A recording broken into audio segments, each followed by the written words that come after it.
Assalamualaikum warahmatullahi wabarakatuh. Selamat siang kepada Bapak Aris Sudrajat MKom selaku dosen pengampu mata kuliah jaringan komputer, dan terima kasih kepada teman-teman yang telah menyempatkan waktunya.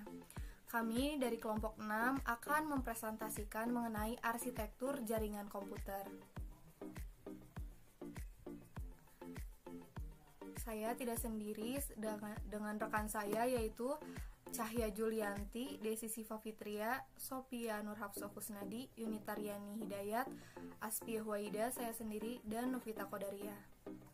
Langsung saja kepada materi pertama, saya persilahkan. Baik, yang pertama yaitu ada pengertian dari arsitektur jaringan komputer. Arsitektur jaringan komputer adalah salah satu aspek fisik dalam memetakan lokasi dari perangkat jaringan komputer. Arsitektur jaringan komputer juga merupakan rancangan dan struktur yang digunakan untuk menghubungkan jaringan-jaringan komputer dalam suatu jaringan yang mencakup perangkat keras atau hardware, perangkat lunak atau software, dan protokol komunikasi yang digunakan dalam jaringan tersebut. Selanjutnya ada pembagian arsitektur jaringan. Arsitektur jaringan ini terbagi menjadi 3. Yang pertama ada LAN atau Local Area Network, yang merupakan jenis arsitektur jaringan di mana jaringannya hanya mencakup area lokal. Artinya, jaringan tersebut hanya dimanfaatkan oleh orang-orang yang masih ada di area LAN. LAN bisa menghubungkan sebuah perangkat ke internet dengan menggunakan perangkat jaringan sederhana. Beberapa contoh perangkat sederhana tersebut antara lain, kabel yang digunakan adalah UTP atau Universal Twisted Pair, router, switch, dan lain sebagainya. Yang kedua, ada MAN atau Metropolitan Area Network. MAN merupakan arsitektur jaringan yang jangkauannya lebih luas jika dibandingkan dengan LAN. Teknologi yang digunakan sudah lebih canggih dibandingkan seluruh jaringan komputer yang memakai LAN. Kemudian yang ketiga ada WAN atau Wide Area Network, yaitu jaringan komputer yang jangkauannya lebih luas lagi dibandingkan MAN adalah WAN. Teknologi yang digunakan pun juga sudah lebih canggih jika dibandingkan dengan LAN maupun MAN. Jika MAN digunakan untuk menghubungkan jaringan antar kota, sementara WAN bisa digunakan untuk menghubungkan jaringan komputer antar negara. Bahkan WAN juga bisa digunakan untuk menghubungkan antar benua. Untuk bisa menghubungkan jaringan komputer tersebut ke berbagai negara, jaringan WAN memerlukan kabel fiber optik. Kabel ini akan ditanamkan di dalam tanah dan ada juga yang ditanam di bawah laut. Selanjutnya ada arsitektur topologi jaringan. Topologi jaringan masih terkait dengan istilah arsitektur jaringan. Secara umum, terdapat 3 jenis pembagian topologi jaringan, yaitu ada topologi star. Topologi ini disebut sebagai topologi star karena memiliki bentuk seperti bintang. Dalam topologi ini terdapat inti yang disambungkan dengan node atau inti lainnya. Topologi ini memiliki beberapa kelebihan, di antaranya akan memudahkan dalam penambahan komputer dalam jaringan. Kekurangannya dari topologi ini adalah saat lalu lintas padat, maka kecepatan transfer data pun akan menjadi lebih lambat. Yang kedua ada topologi ring. Topologi ring menjadi topologi yang memiliki performa tinggi. Setiap node pada topologi ini akan memiliki peran sebagai repeater agar sinyal lebih kuat. Setiap perangkat yang ada pada topologi ring akan bekerja sama untuk menerima serta meneruskan sinyal. Proses yang akan terjadi akan dibantu oleh token. Yang terakhir ada topologi bus, yaitu merupakan topologi yang pertama kali dicetuskan untuk menghubungkan komputer. Setiap komputer dapat terhubung dengan kabel panjang dengan beberapa terminal. Di ujung kabel terdapat terminator.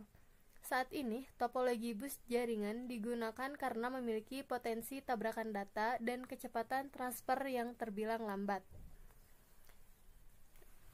Selanjutnya kepada presentator yang akan mempresentasikan.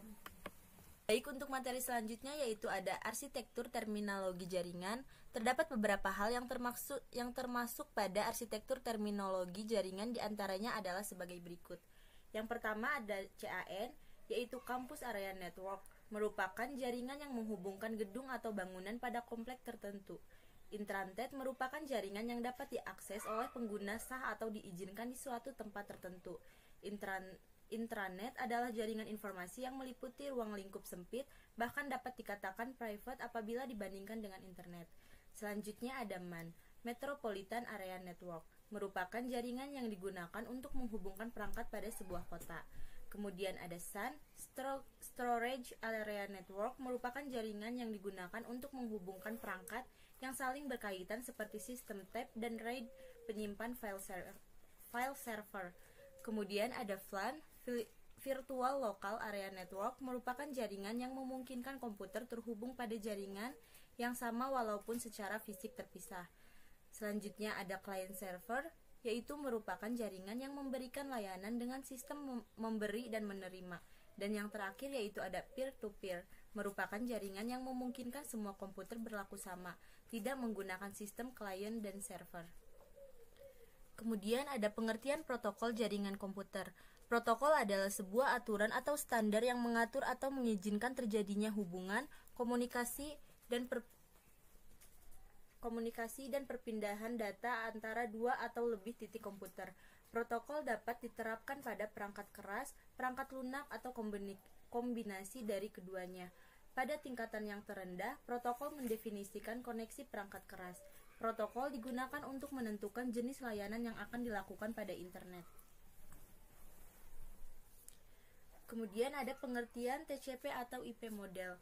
TCP atau IP adalah singkatan dari Transmission Control Protocol atau Internet Protocol dan merupakan rangkaian pemerintah komunikasi yang berhubungan antara perangkat jaringan di internet.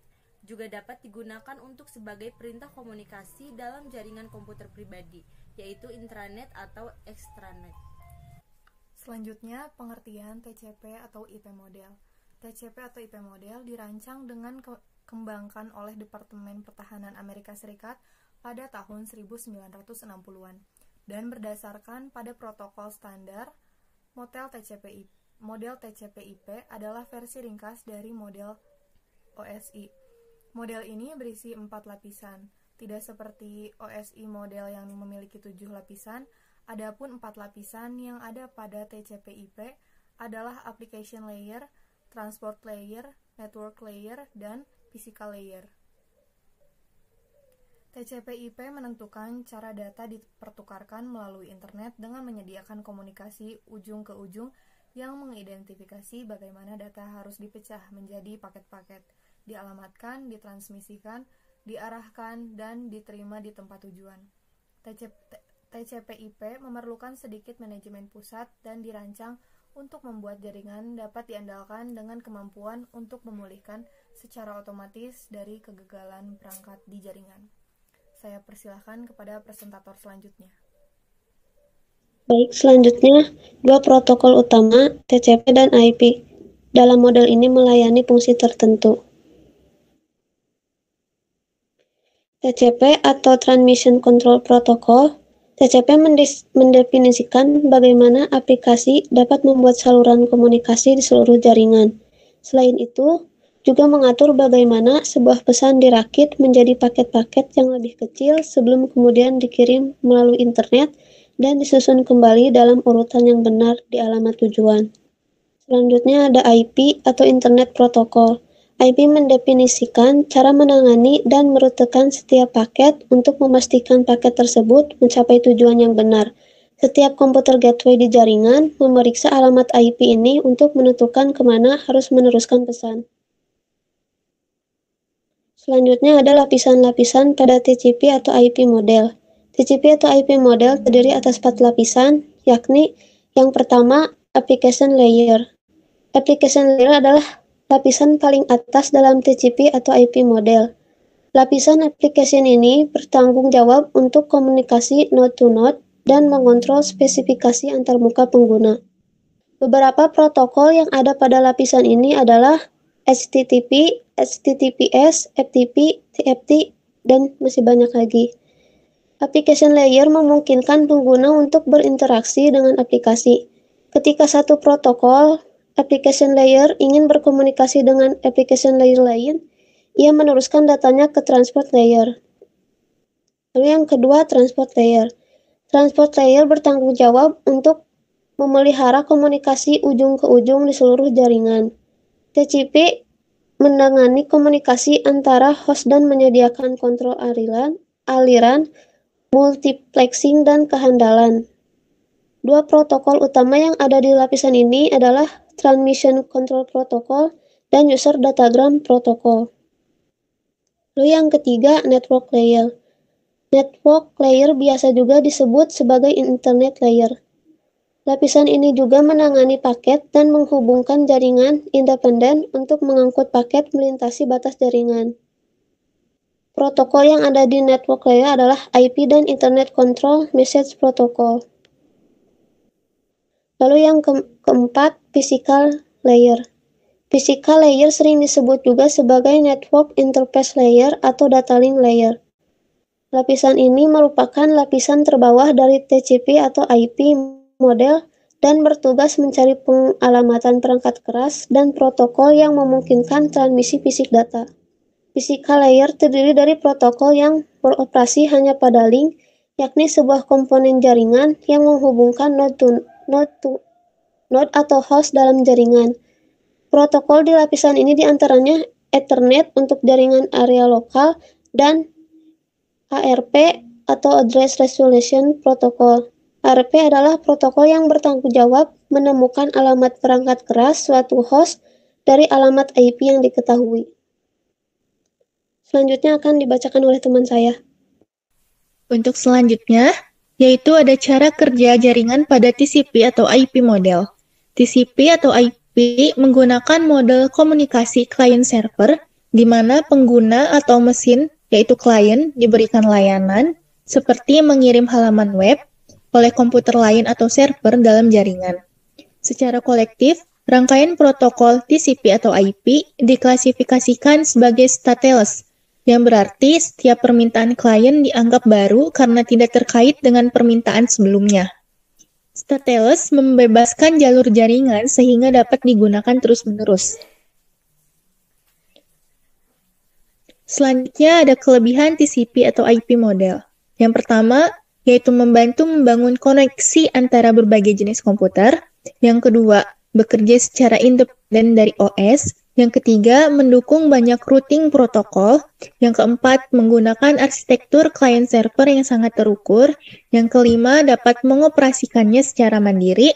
Dan yang terakhir yaitu ringan dan tidak membebani jaringan atau komputer. Selanjutnya ada kekurangan TCP atau IP model. Yang pertama, yaitu rumit untuk mengatur dan pengolahannya. Yang kedua, lapisan transport tidak menjamin pengiriman paket. Yang ketiga, tidak mudah untuk mengganti protokol di TCP atau IP. Dan yang keempat, tidak secara jelas memisahkan konsep layanan antarmuka dan protokol sehingga tidak cocok untuk menggambarkan teknologi baru di jaringan yang baru. Dan yang terakhir yaitu sangat rentan terhadap synchronization tag yang merupakan SD di OS di mana pelakunya menggunakan TCP atau IP. Baik, sekian presentasi dari kelompok 6. Saya tutup. Mohon maaf apabila ada kesalahan. Wassalamualaikum warahmatullahi wabarakatuh.